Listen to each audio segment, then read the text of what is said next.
નિવૃત્તિ એટલે કે રિટાયરમેન્ટ. આ શબ્દ સાંભળીએ એટલે આપણા મગજમાં સૌથી પહેલું ચિત્ર કયું ઊભું થાય? હા, એકદમ. એક આરામદાયક ખુરશી કે પછી હાથમાં સવારનું છાપું અને હા, અને દર મહિને ખાતામાં જમા થતું પેન્શન એટલે કે જવાબદારીઓમાંથી સંપૂર્ણ મુક્તિ. આખી જિંદગી કામ કર્યા પછી કોઈ પણ માણસ આટલી શાંતિની અપેક્ષા રાખે બહુ સ્વાભાવિક છે. સાવ સાચી વાત. 3-4 દાયકા સુધી ઓફિસની દોડધામ, સરકારી ફાઇલો અને માથાકૂટ પછી કોઈ પણ એમ જ વિચારે કે હવે તો બસ આરામ કરવો છે. કારકિર્દીનો અંત એટલે નિવૃત્તિ. આ એક વણલખ્યો નિયમ આપણા મગજમાં ગોઠવાઈ ગયો હોય છે. પણ જરા કલ્પના કરીએ કે કોઈ વ્યક્તિ માટે આ નિવૃત્તિ એ આરામનો સમય નહીં, પરંતુ એમના જીવનના સૌથી કઠિન અને મહાન કાર્યની માત્ર એક વોર્મઅપ કસરત હોય તો? અરે વાહ, આ બહુ જ રસપ્રદ વિચાર છે. છે ને? અને એટલે જ આજના આ ગહન વિશ્લેષણમાં આપણે ડોક્ટર ભાવેશ જેતપરિયા દ્વારા તૈયાર કરાયેલા પાટીદાર સમાજ રત્નો શ્રી જયરાજભાઈ નામના એક અત્યંત પ્રેરણાદાયક દસ્તાવેજ પર ચર્ચા કરવાના છીએ. અને આ ચર્ચાનો મુખ્ય ઉદ્દેશ્ય એ સમજવાનો છે કે કેવી રીતે એક વહીવટી અધિકારી પોતાની નિવૃત્તિ પછીની ઉંમરમાં એક આખા સમાજને સંગઠિત કરે છે. બરાબર. જ્યારે મોટાભાગના લોકો થાકી જાય છે ત્યારે તેઓ કન્યા કેળવણીનો એક પ્રચંડ પાયો નાખે છે. ટંકારા અને મોરબી વિસ્તારમાં શૂન્યમાંથી એક શૈક્ષણિક સામ્રાજ્ય કેવી રીતે ઊભું થાય છે તેની પાછળનું મનોવિજ્ઞાન સમજવું ખરેખર રોમાંચક છે. એટલે જુઓ, આ વાર્તા માત્ર એક શાળા ખોલવાની નથી. આ એક માઇન્ડસેટ એટલે કે વિચારધારા બદલવાની વાર્તા છે. અને આ વિચારધારાના મૂળિયા સમજવા માટે આપણે છેક 1918ના સમયમાં જવું પડે. ટંકારાની પવિત્ર ભૂમિ, જે મહર્ષિ દયાનંદ સરસ્વતી અને સંત કવિ જીવા ભગતની જન્મસ્થળી છે, ત્યાં 17 ડિસેમ્બર 1918ના રોજ શ્રી જયરાજભાઈનો જન્મ થયો. અચ્છા. અને અહીં એક વાત ખાસ નોંધવા જેવી છે કે તેઓ કોઈ ગરીબ કે કચડાયેલા પરિવારમાંથી નહોતા આવતા. તેમના પિતા આંબાભાઈ અઘેરા એક અત્યંત સુખી અને પ્રગતિશીલ ખેડૂત હતા. ઓહ, એટલે સદ્ધર પરિવાર હતો. બિલકુલ. તેઓ 200 વીઘા જમીન ધરાવતા હતા અને માતા પાર્વતીબેન ધાર્મિક વૃત્તિના હતા. એક મિનિટ, મને અહીં જરા રોકવા દો. સામાન્ય રીતે આપણે એવી વાર્તાઓ સાંભળીએ છીએ કે કોઈ ગરીબ બાળક અભાવમાંથી પ્રેરણા મેળવીને મોટો માણસ બન્યો. પણ અહીં તો પરિવાર પહેલેથી જ સંપન્ન હતો. હા, સાચી વાત. તો પછી એમનામાં આ કંઈક મોટું કરવાની એટલે કે સમાજને બદલવાની આગ ક્યાંથી આવી? હું તો એ જ વિચારતી હતી. એ બહુ સારો સવાલ છે. એ આગ તેમને અભાવમાંથી નહીં, પણ તેમના સાંસ્કૃતિક અને શૈક્ષણિક વારસામાંથી મળી. વારસો. અને આ ઘડતરનું કેન્દ્ર હતું ટંકારામાં શ્રી ગિરધર મહેતા દ્વારા શરૂ કરાયેલું આર્ય ગુરુકુળ. કિશોરાવસ્થામાં તેમણે ત્યાં જ અભ્યાસ કર્યો. દસ્તાવેજમાં એક બહુ સરસ વાક્ય છે, ખમીરવંતા ખોરડે હિરલા પાકે હંમેશ. અરે વાહ, બહુ સચોટ વાત કહી. આ ગુરુકુળમાં માત્ર ચોપડીઓ નહોતી ભણાવાતી. ત્યાં અષ્ટાંગ યોગ, નીતિમત્તા, ધીરજ અને હિંમતના પાઠ શીખવવામાં આવતા. અષ્ટાંગ યોગ એ માત્ર શારીરિક કસરત નથી. હા, એ તો મનને એકાગ્ર કરવાની પદ્ધતિ છે. એક્ઝેક્ટલી. એ મનને નિર્ભીક બનાવવાની પ્રાચીન પદ્ધતિ છે. જ્યારે નાનપણથી જ શિસ્ત અને આંતરિક શક્તિ પર કામ થાય ત્યારે ડર ગાયબ થઈ જાય છે. અને આ નિર્ભીકતાનું સાચું પરિણામ 1931ના એક ઐતિહાસિક કિસ્સામાં જોવા મળે છે. અરે હા, એ કિસ્સો વાંચીને તો હું ખરેખર દંગ જ રહી ગઈ. 1931નો સમય એટલે કે અંગ્રેજોનું શાસન. લોકો સામાન્ય પોલીસ કે અંગ્રેજ અધિકારીની સામે પણ ઊંચા અવાજે વાત કરતા ડરતા હોય. સાવ સાચી વાત છે. અને એવા સમયે ટંકારામાં એક શાળાના નિર્માણ વખતે મોરબીના પ્રગતિશીલ મહારાજા લખધીરસિંહજી અને અંગ્રેજ ગવર્નર કેલી સાહેબ ખાસ ઉપસ્થિત હતા. અને ત્યાં એક માત્ર ચોથા ધોરણમાં ભણતો બાળક ઊભો થાય છે અને આ બે દિગ્ગજોની આંખમાં આંખ નાખીને સિવિલાઇઝેશન એટલે કે નાગરિકતા જેવા અત્યંત ગંભીર વિષય પર કડકડાટ અંગ્રેજીમાં ભાષણ આપે છે. બરાબર.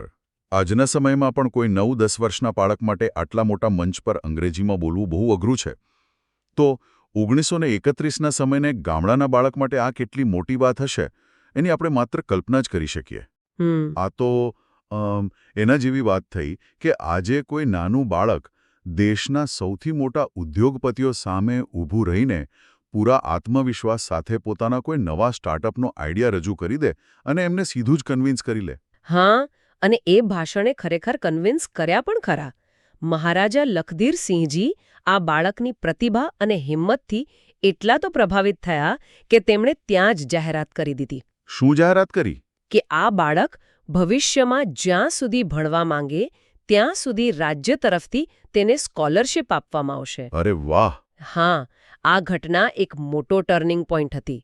ગુરુકુળના શિસ્તે એમનામાં બીજ રોપ્યું અને મહારાજાના પ્રોત્સાહને એ સાબિત કર્યું કે જો તમારી પાસે જ્ઞાન હોય તો સત્તાધારીઓ પણ સાંભળવા મજબૂર થઈ જાય છે. બહુ સાચી વાત.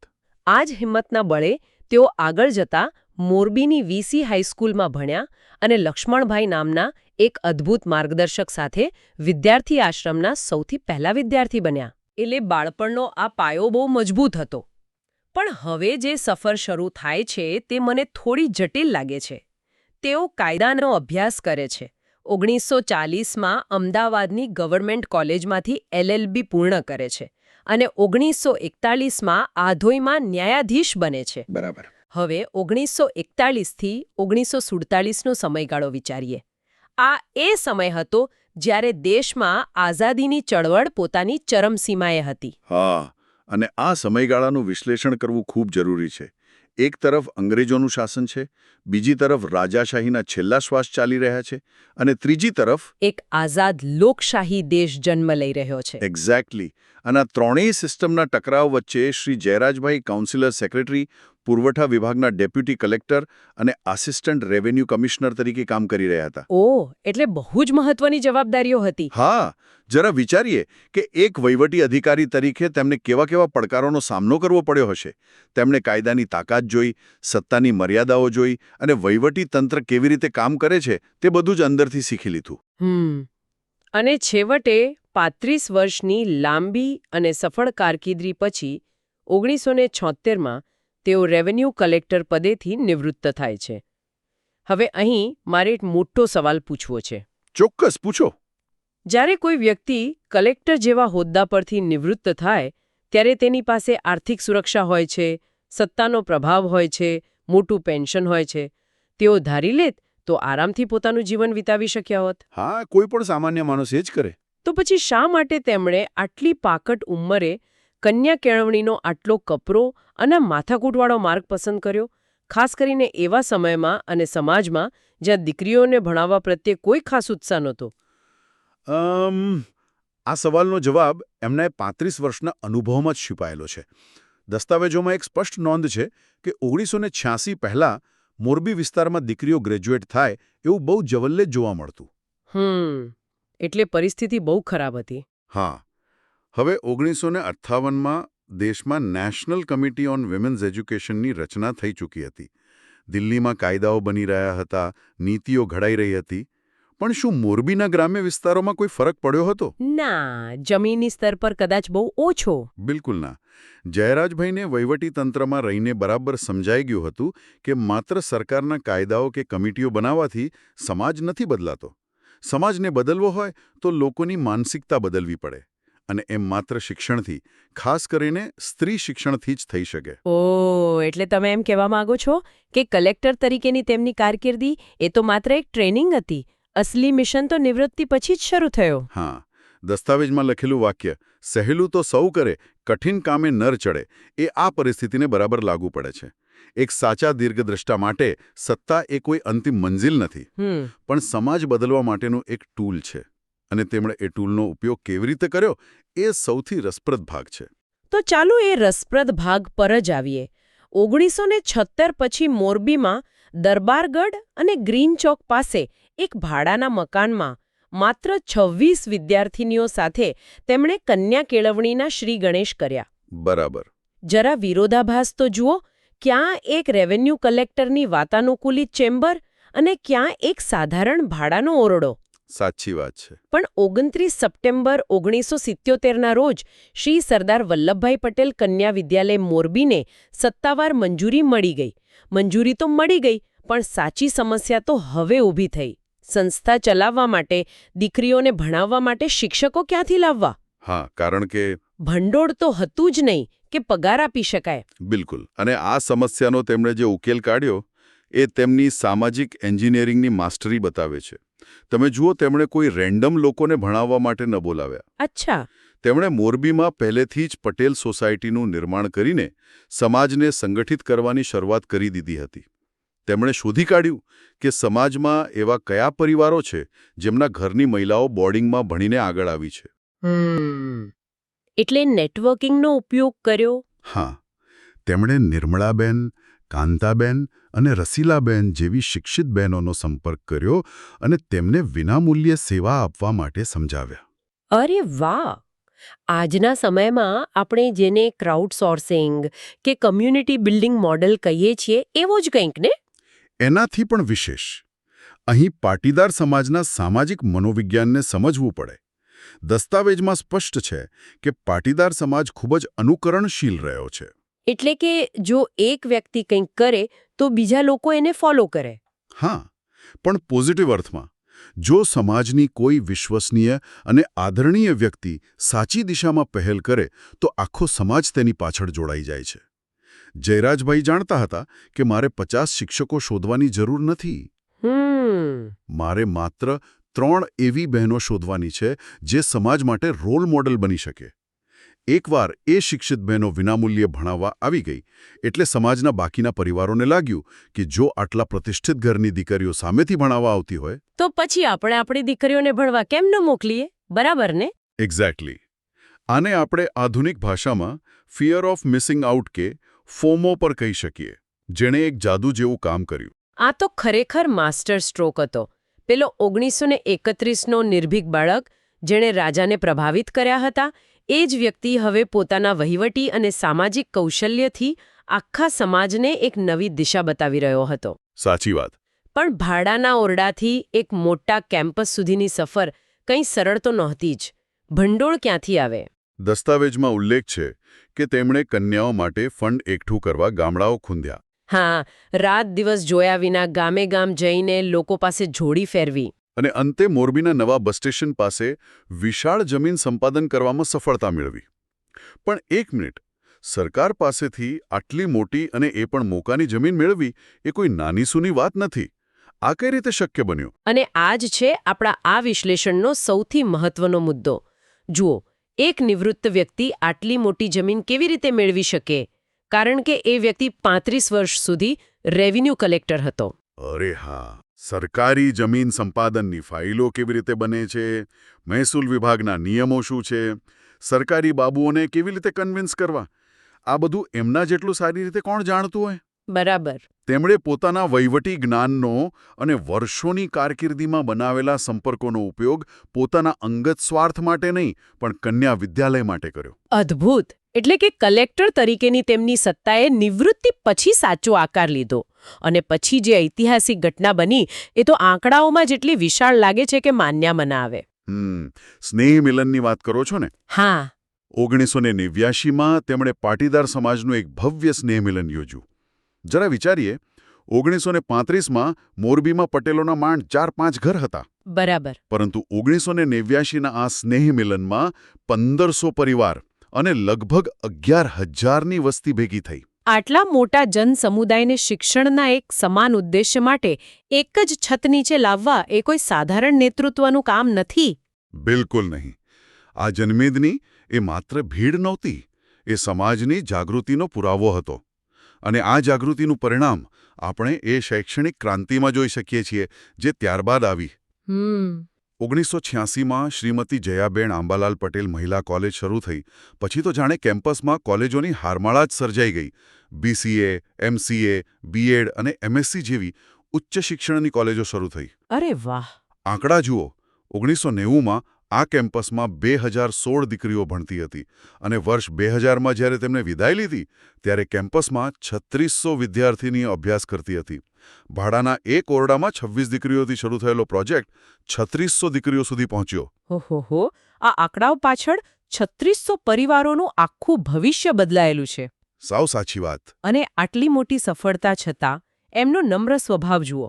1989માં તેમણે પોતાના જૂના માર્ગદર્શક શ્રી લક્ષ્મણભાઈની યાદમાં શ્રી લક્ષ્મણભાઈ પટેલની જીવન ઝરમર નામનું પુસ્તક લખ્યું. તેઓ એ નહોતા ભૂલ્યા કે તેમની શરૂઆત ક્યાંથી થઈ હતી. કારણ કે સાચો નેતા ક્યારેય પોતાના મૂળિયા નથી ભૂલતો. અને બીજી એક આશ્ચર્યજનક વાત જે આ દસ્તાવેજમાં જોવા મળે છે તે છે તેમના અંગત જીવનની સાદગી. આટલા મોટા કેમ્પસનું નિર્માણ કર્યું, કરોડો રૂપિયાનું ભંડોળ ભેગું કર્યું, વહીવટી તંત્રમાં સર્વોચ્ચ હોદ્દાઓ ભોગવ્યા.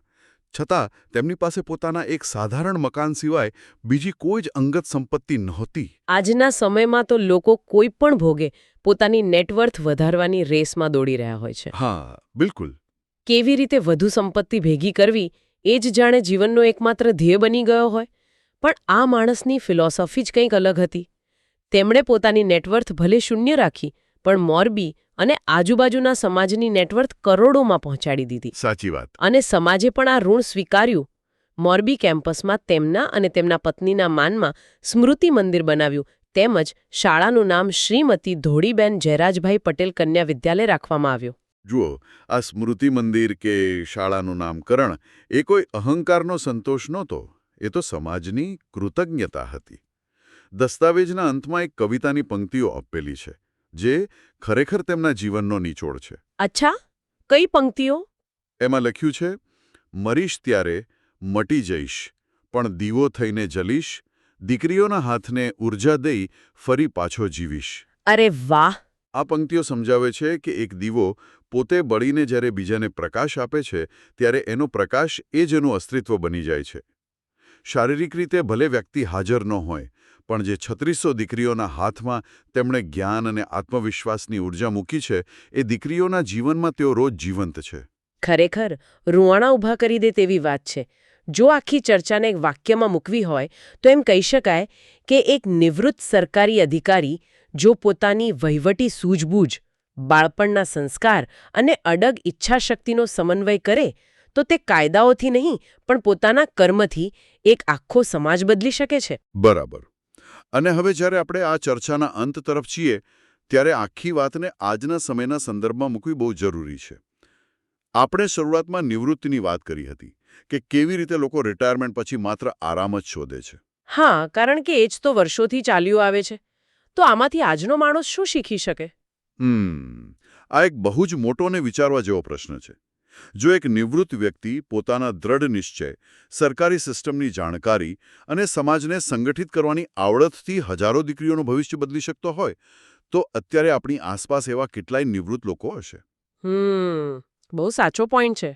કોઈ બેંક મેનેજર હશે, કોઈ આર્મી ઓફિસર હશે, કોઈ એન્જિનિયર હશે જેઓ અત્યારે કદાચ બાગાયત કરતા હશે કે માત્ર છાપું વાંચીને દિવસ પસાર કરતા હશે. આ લોકો પાસે દાયકાઓનો અનુભવ છે, સંપર્કો છે અને સૌથી મોટી વાત, હવે તેમની પાસે સમય છે. અરે વાહ! આ વિચાર ખરેખર ક્રાંતિકારી છે. આપણે શિક્ષણ, પર્યાવરણ કે રોજગારી જેવી સમસ્યાઓ માટે હંમેશા સરકારની સામે જ જોતા રહીએ છીએ. સાચી વાત.